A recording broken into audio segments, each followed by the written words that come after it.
Here at Coca, we have a wide range of machinery, from sliding heads to fixed heads and milling machines.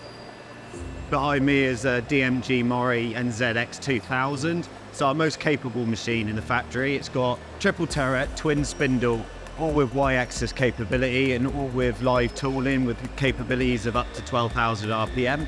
We are able to machine up to 80mm diameter bar through the spindle of the chuck.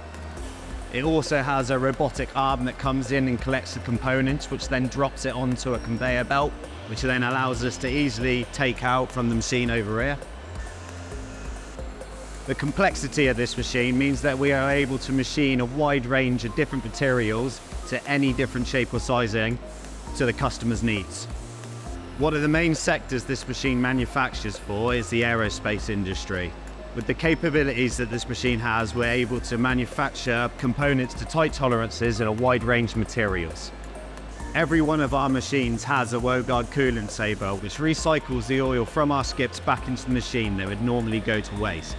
This saves us time and money, and it's also part of our sustainability initiative.